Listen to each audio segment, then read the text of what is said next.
Right then. So chemical calculations. So obviously, when you're teaching it, you need to be able to distinguish between what's the higher bit and what's the foundation bit, and sometimes that gets a bit confusing. Even though we've got it at the start of the slides, everybody, so all the foundation students, need to know how to work out relative formula mass, and they need to work out concentrations. And there's bits and bobs there that you can read yourself, but they're not really covered that much in C4. But relative formula mass and concentrations.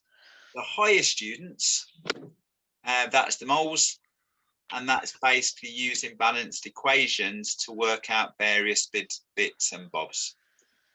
And then also they need to do about limiting reactants. And the separates do those things: atom economy, percentage yield, volume of gases, and titrations. Right, so the first thing that students need to get is relative atomic mass and relative formula mass. Now, while some of the things that I'm going to say aren't things that you have to actually tell them, they're just things that I think make it more easy to understand. Okay, so relative atomic mass. So one atom has got a really small mass if you measured it in physics, which is kilograms, or if you measured it in grams, which is chemistry. The mass would be pathetically small. So we can't use grams or kilograms, which is what we use for everything else. So they came up with a different unit called the atomic mass unit, or AMU. Now they decided that they'd have a standard. So in 1961, somebody says, right, let's have carbon 12. So carbon 12 is just the normal carbon 12 that's on the periodic table. Let's have that as our standard, and then let's compare all of the other masses to carbon. So they said carbon has got an atomic mass of 12, so atomic mass unit and atomic mass of 12. So therefore magnesium, that's got twice the mass of carbon, so let's give it a number of 24. Okay, and that's why it's called the relative atomic mass, because it's all related to carbon 12. Any questions on that? No. No, okay. So then if you look at the periodic table, you can see some elements have got atomic masses that are decimal places. So if they've got a decimal place in them, that means they contain isotopes. So for example, copper contains copper 63. So I can't remember what the small number for copper is, but the big number must be 63. And it must also contain copper 65. Isn't it 35.5? Oh yeah, I've just done that, haven't I? Yeah, so 35.5, 63.5. Oh, 35.5. Is it a smaller number? Is it 35.5, the atomic number? I thought there was only... I didn't know. I don't think the atomic number can be a decimal place, can it? No. No, sorry. I'm thinking of the... Yeah, so it's all right. The mass number can be a decimal place because it's an isotopes, but the atomic number can't. 29, sorry. Yeah, okay, so the bottom number is 29, and that tells you its atomic number, its number of protons, and its position on the periodic table. Okay, so if you know you've got lots of 63 and not a lot of 65, therefore the atomic number is going to be closer to 63. And to work that out, you do that equation there. Okay, you just stick those numbers in and you get that. And that's how you come up with 63.5. Then, very straightforward, the relative formula mass is where you add up all of the atomic masses.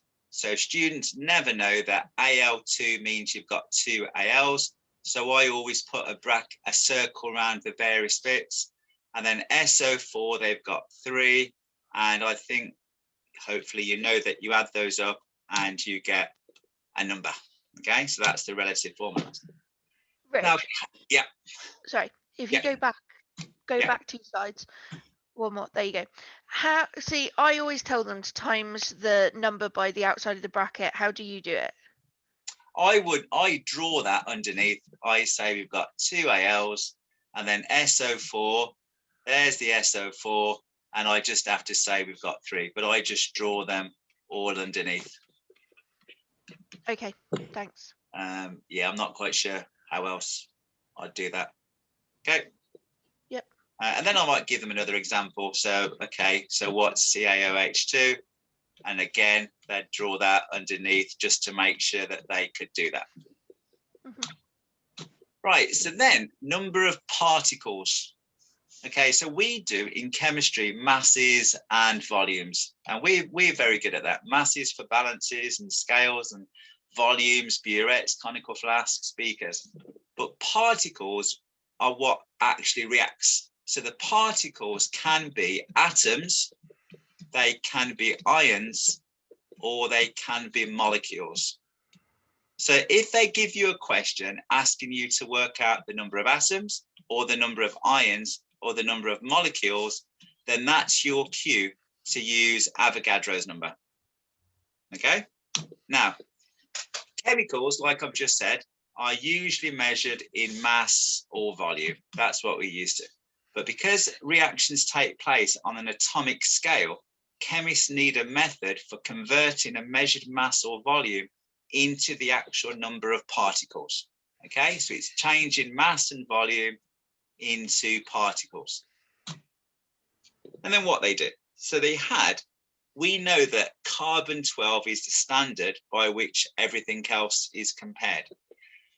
Now, somebody measured the mass of 12 grams of carbon, and they found that 12 grams of carbon contains, that should be higher, 6 times 10 to the 23 particles. So 12 grams of carbon, they measured it, and it contained 6 times 10 to the 23 particles. And they just decided to call that 1 mole. Okay, the name mole comes from some German chap from the German for molecule. But Avogadro's number can be atoms, ions, or molecules. So 1 mole of any substance equals 6 times 10 to the 23 atoms, ions, or molecules. Okay? When I teach this, Rich, what I do is I introduce this as that's a number, a way to represent a number. So if you say how much is there in a dozen, there's 12. How many years in a century, there's 100. Well, a mole is just 6 times 10 to the 23 of something. We just have a very big number because the things you're looking at are very small. So I try to get away from the idea that it's something to do with science. It's just a way of representing a number. Baker's dozen is 13 because you might burn one of the rolls and things like that. It's just a way to represent a number of numbers. And that, learning that is the most important thing, just that equation or that, whatever it is. And then you can use that to work things out. So you know that 1 mole is 6 times 10 to the 23 particles. And then you can work out various things such as this one. So calculate the number of molecules in 2 moles of food coloring. So how would you do that?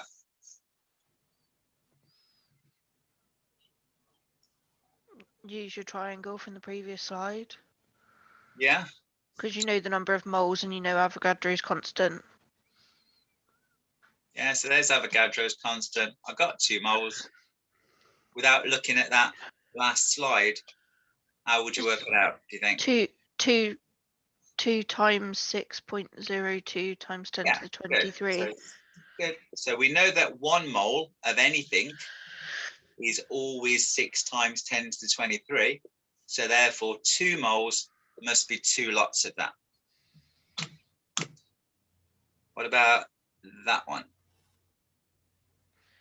You work out the how many moles of water you've got by working out the relative formula mass for water, which would be H2O, which would be 18, and then you've got 18 grams. So to work out, then you've got 1 mole.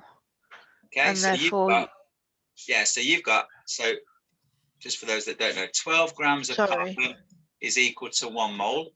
So if you get the formula mass of any element, that is always equal to 1 mole. So hydrogen, so 1 gram of hydrogen is 1 mole. 16 grams of oxygen is 1 mole.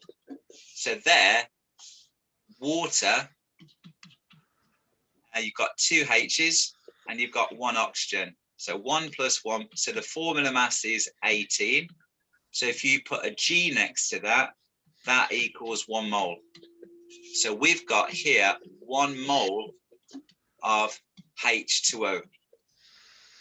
So how many hydrogen atoms are there in that? 6.02 times 10 to the 23. Yeah, so 1 mole would give me 6 times 10 to the 23 of H2O molecules. But I want to know how many hydrogen atoms there are. Oh, sorry.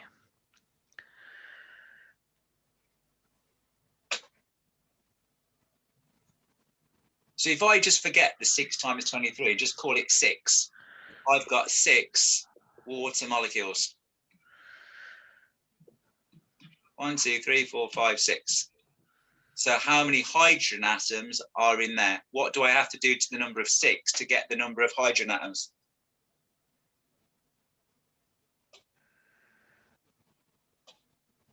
So I've got 6 oxygen atoms. 1, 2, 3, 4, 5, 6. I've got 6 water molecules. So if you just counted up the number of hydrogen atoms in that square, how many have I got? 6. No, because I've got 2 there. 12. Oh, sorry. No, that's all right. Come on. So I've got 12 hydrogen atoms.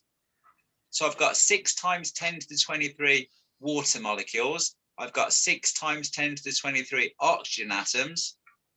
How many hydrogen atoms would I have?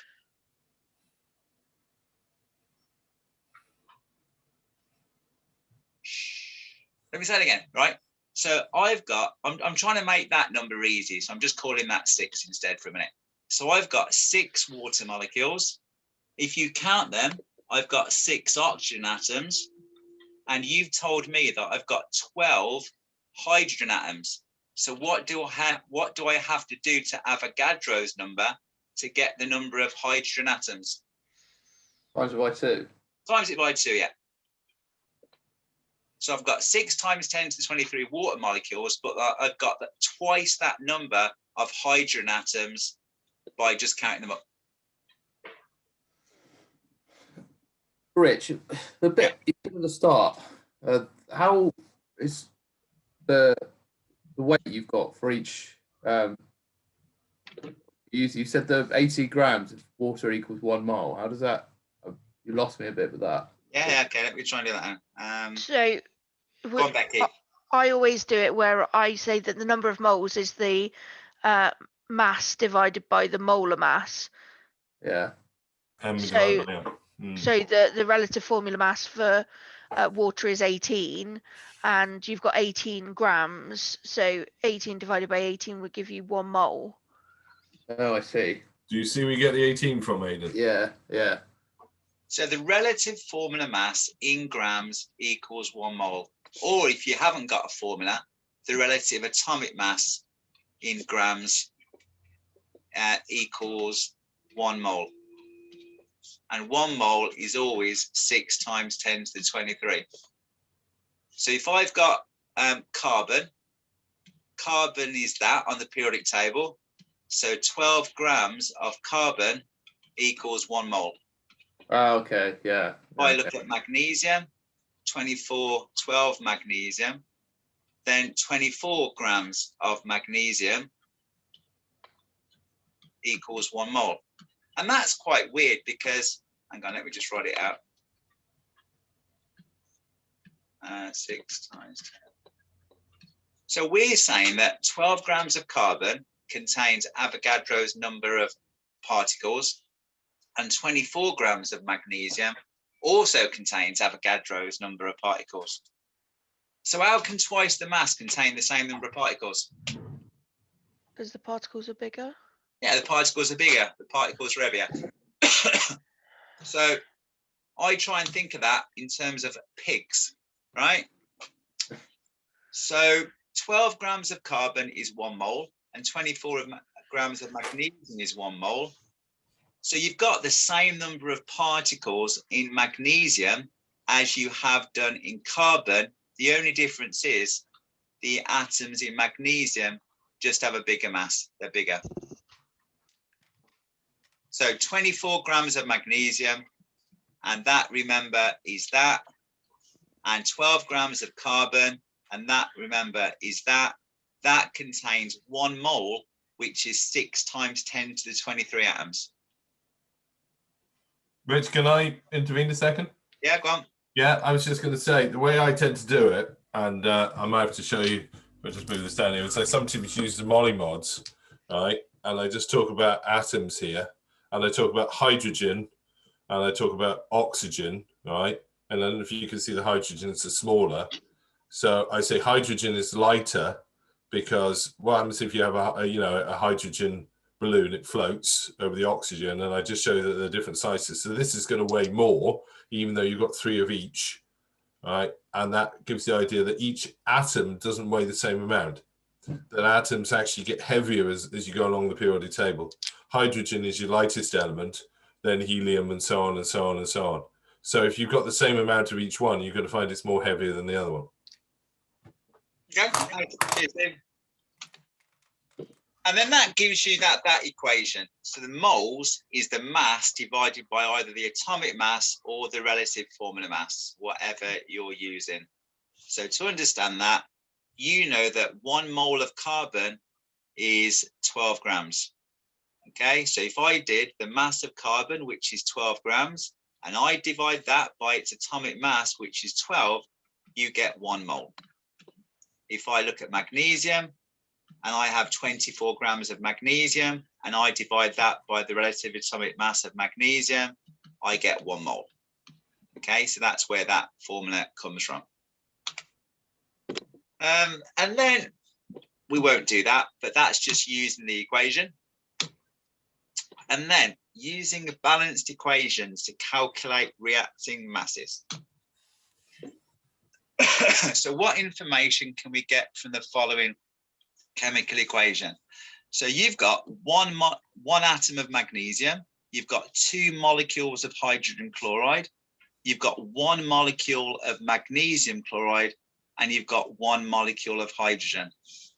Now these numbers there are also the number of moles. So you've got 1 mole of magnesium reacts with 2 moles of hydrogen chloride to give 1 mole of magnesium chloride and 1 mole of hydrogen. But the moles are relative to each other. So you could have 1, you could have 2 moles of magnesium, and then you'd need 4 moles of hydrogen chloride. And then you'd get 2 moles of magnesium chloride, and you'd get 2 moles of hydrogen. If you halved that magnesium, so you had 0.5 moles of magnesium, you've got to half everything else. 1 goes to 0.5, goes to 0.5. Okay, so that's really important. That's so if you can work out. Why have you got 4 there, Rich? I missed it. Oh, you doubled it. Okay, sorry, I missed that step. Sorry. So if you've got if you can work out the number of moles of magnesium that you've got, and you can work that out now because you know the equation for working out moles, then you can look at that equation. You can think, right, well, there's a 2 there, so that's twice as big as the 1. So I've got 0.2 moles of hydrogen chloride. So if I start off with 0.1 moles of magnesium, for the perfect reaction, I need 0.2 moles of hydrogen chloride. And that would give me, because I've got a 1 there and a 1 there, that's the same. So I'd get 0.1 moles of magnesium chloride, and I'd also get 0.1 moles of hydrogen. And that is really important. So start again. If I've got 3 grams of that, then I can work out the number of moles. So I do 3 grams divided by its atomic mass, which is 24. I don't know what that is. Let's say that gives me 0.1 moles. So I've got 0.1 moles of magnesium, and that's all I've worked out. The second step is you look at the balanced equation. So I've got a 1 there, I've got a 2 there, so I've got to double it. So I need 0.2 moles of hydrogen chloride.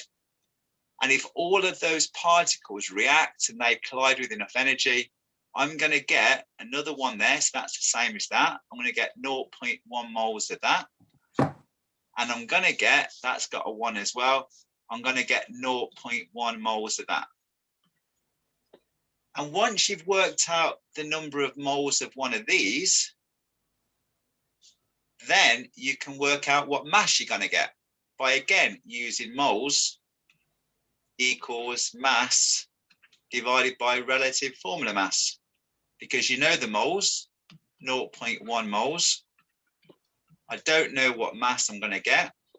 I divide that by the relative formula mass of that. I don't know what it is. Let's say 73. And then you can work out the mass. So my point is, if you can work out the number of moles of any one of them, then you can work out the masses of all of the other ones that you'd either need or that you'd get. And that's the big thing that you need to be able to work out. So for example, there's 1. So you've got a solution containing 100 grams of that. So what's the first thing that I said? And you've got to work out what mass of chlorine do you need. So I've got to work out the mass of that. Is this under the assumption that the equation's balanced to start off with? Would you have to balance it first and then? Yeah, the equation, you've got to make sure the balance, yeah, you've got to balance the equation first. Yeah. So what's the first thing that you work out? So if I've got the mass of something and I want to work out the mass of something else, what do you have to do first? You want to work out the moles of the known substance. Yeah, so I've got to work out the moles of sodium hydroxide. I like my mole impression. Very good. Lovely, Steve. So the moles 20 is the mass, which is 100, and I divide that by the relative formula mass. 40. Yeah, but you don't have to worry about the big number yet. Okay, so step 1 is you always work out the moles, and that gives me 2.5 moles. So I've got 2.5 moles of that. So how many moles of chlorine would I need to react with it? 1.25. Yeah. So the second step is always look at the balanced equation. So 2.5, because that number's half, 2.5 divided by 2 equals 1.25 moles of Cl2. So that's always the first step. That's always the second step. And the third step is always, you can work out the answer, because you know that moles is mass divided by the relative formula mass. You've worked out the moles, so 1.25. The mass we're trying to work out, and the relative formula mass of chlorine would be what? 71. Yeah, you've got to make sure you don't use the big numbers to start with, but when you use the moles at the end, you've always got to make sure you use the small number. And then you do 71 times that, and you get, so I can see the answer, 88.75 grams. On So, the go on. On the PowerPoint for the trilogy, I think when I've put the examples, I've put it as the step by step to tell you what to do at each step, so that it helps show it to students. I know you wouldn't want that on here because you're trying to show us how to do it, but yeah. I think they are on there. So that means you could say to a company, right, okay, so how much sodium hydroxide have you got? And they'd say, right, we've only got 100 grams. Okay, you need for that perfect reaction 88.75 grams of chlorine. I know that's quite tricky because it's a gas, but you'd need 88.75 grams of chlorine. If you have any more, you're just wasting your reactant. Okay, there's no point having any more. And if you have any less, you're not going to have enough. So there's no point using 100 grams. You might as well just use less. Okay, so 88.75 is the optimum amount you need for that reaction to take place. Steve has his hand up. Yeah. I didn't want to interrupt you, Mitch. I was just, can we go back a slide? Just shout out because I can't. Oh, okay. Well, I didn't want to keep on interrupting. I was just going to say, the way I do this as well is that I ask them to identify which areas they're looking at and then to cross out the areas that they don't need. So if I look at that, I would say, right, the sodium hydroxide is mentioned, chlorine gas is mentioned, right? The mass of those two, but you don't need anything else. You don't need the bleach, you don't need the salt, you don't need the water. So you could cross those out. All right. Now, if you've got a question where you've got something in the reactants and product side, that makes it more easier for them to understand which bits they actually have to work out and which bits they don't. It's usually just two things in the equation that they have to work out, and they can completely disregard the others. It helps, I think. I also say Beck's thing that she did a C4 a foundation PowerPoint. It's brilliant, really good, Beck. All right. I was teaching this and I was trying to teach it to the bottom set. Wasn't working so well. Your resources were great. Really the Trilogy one. Yeah, the stuff that you did. Okay. And then the next thing then is you've got to be able to write about. So what we've just done is we've worked out masses from a balanced equation, and now you've got to go the other way. You've got to work out balanced equations from the masses that you've got. So, for example, how would you do that? So we've got Rich, can I just ask on this one? Yeah. If a student just wrote, if this question came up and they ignored all of the number, like the masses, but they balanced the equation, would they still be fine? Because you don't need to do the balancing masses to balance the equation, do you? No. So I guess they wouldn't get the marks unless they showed it. I mean, this is just a question out the book, so I guess. Yeah, no, I'm just asking for my own sort of thing, because a lot of the students then say, well, what's the point in doing this, because I can just work out how to balance it myself. I don't think they'd get the marks, or I think the question would be phrased in such a way that they wouldn't just be able to balance it. Yeah. Okay. Thanks. I think that sometimes you'll get all, say, 3 marks if it says work out the balance equation, but here it says show how these can be used to produce the balance symbol equation. So this one you're going to have to use the reacting masses. Yeah, that's fine.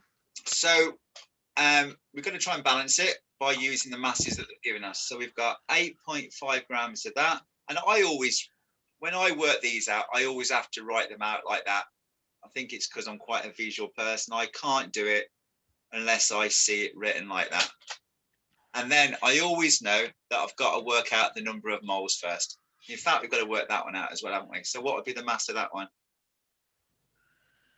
I think that's 1.6 grams, because that has got to equal that, hasn't it? Yeah. So then you work out the moles. So you do 8.5.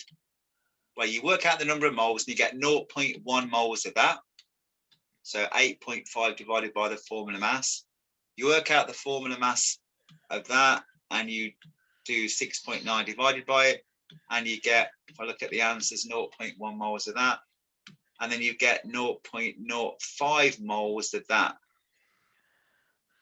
So what would, and that's already work out. So you've got 0.1, 0.1 and 0.05 moles. Now remember, the moles is what goes in front. So really we've got 0.1 moles of that, we've got 0.1 moles of that, and we've got 0.05 moles of that.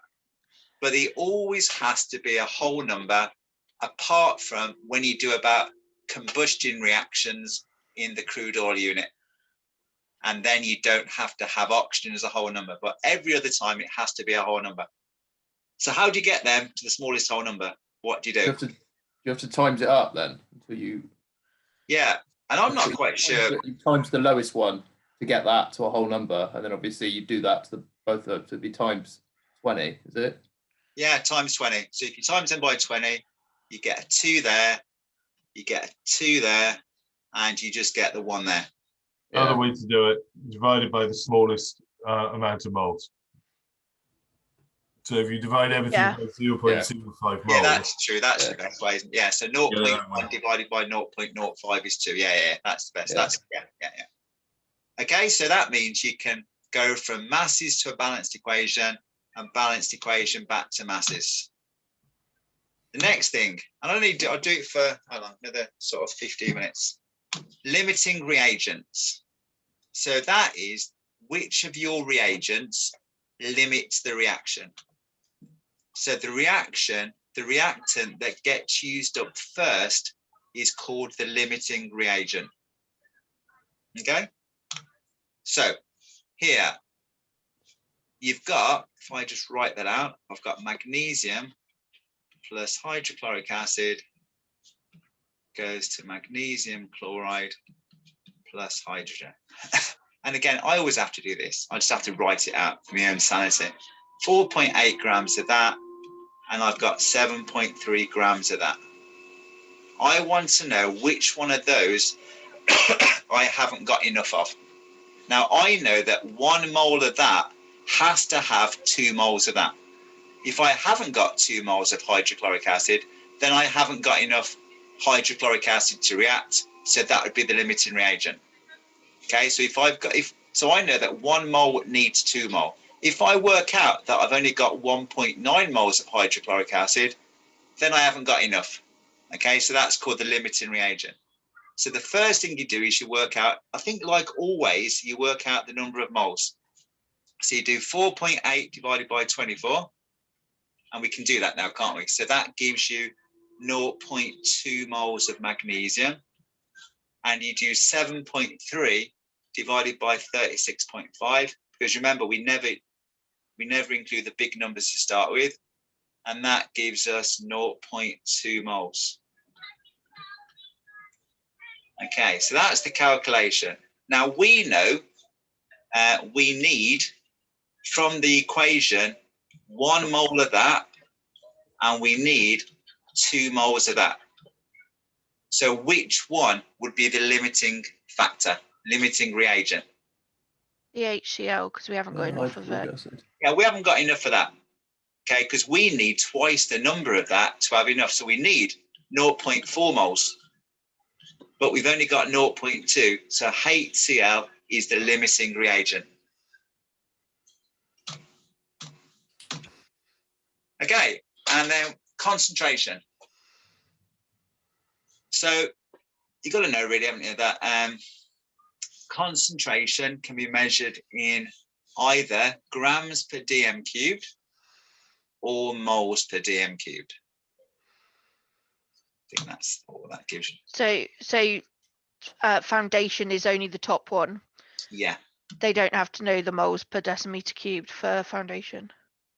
They don't have to, but if they could give you the equation that they'd need and ask them to use it. Yeah. But actually, can I say you're right, Beck. They don't need to know moles per decimeter. But there is a question in the foundation paper I found with it in. Okay. All right. So. Right. So if you've got that, what's the concentration? First thing you always do is make sure that you've got it in decimeter cubed. And you haven't, you've got 200 centimeter cubed, so you need to convert that to decimeter cubed. Yeah, so you've got 0.2 decimeters cubed, and you've got to work out the concentration in grams per decimeters cubed. So it tells you in the question, because you do the grams divided by your decimeter cubed. So grams, 50 divided by 0.2. Yeah, so grams per decimeters cubed means grams divided by decimeters cubed. We've got the grams, have we, which is 50 grams. And we've got the decimeters cubed now, which is 0.2. And we get 250 grams per decimeters cubed. Using concentration to, so this is the next bit, right. So what mass of potassium sulfate is there in 25 centimeters cubed? So you need to convert the centimeter cubed into decimeter cubed.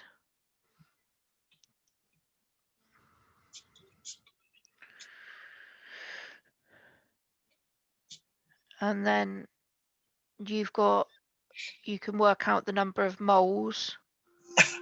So yeah, so get your units right first, and then get onto the territory that we know. So we always work out the moles first. So what have we got? It says to us that we've got, 2 moles in 1,000 centimeters cubed, because that's what that means. 2 moles in 1,000 centimeters cubed. But I've only got 25 centimeters cubed. So what I do is, if I've got 2 moles in 1,000, so if I do 2 divided by 1,000, and then 1,000 divided by 1,000, I get 2 divided by 1,000 moles in 1 centimeters cubed, which gives me 0.02. So I've got 0.02 moles in 1 centimeters cubed, but I want 25. So I do 0.02 times 25, which gives me 0.05 moles. So the question tells me I've got 2 moles in 1,000 centimeters cubed. I've only got 25 centimeters cubed, which means I've got a lot less moles. So I work it out like that. Or you could divide it by 40. But you've worked out the number of moles first. Yeah, well, as I say, I just do it by, I work out the decimeter cubed and then I times it by the number in the front. So 0.025 times 2. Yeah, a hell of a lot quicker. Oops, all gone wrong. But yes, either way is fine. So why do you do 0.025 times 2 then? Because I've got the number of decimeter cubed times by the number of moles per decimeter cubed to give me the moles. Yeah. There's an equation, isn't it? N equals C times V divided by 1,000 that you can use here. Yeah. N is moles, C is concentration, V is volume divided by 1,000. I think you're right. I think there are equations that you can learn. Personally, I think it's easier, not easier, but better if you can work it out like this or like Becky's done, because then you sort of understand it a little bit. Perhaps once you understand it, then you can just stick it into formula. But I think this way sort of helps you to understand what's going on. So we've worked out the number of moles, which is a bit more trickier there.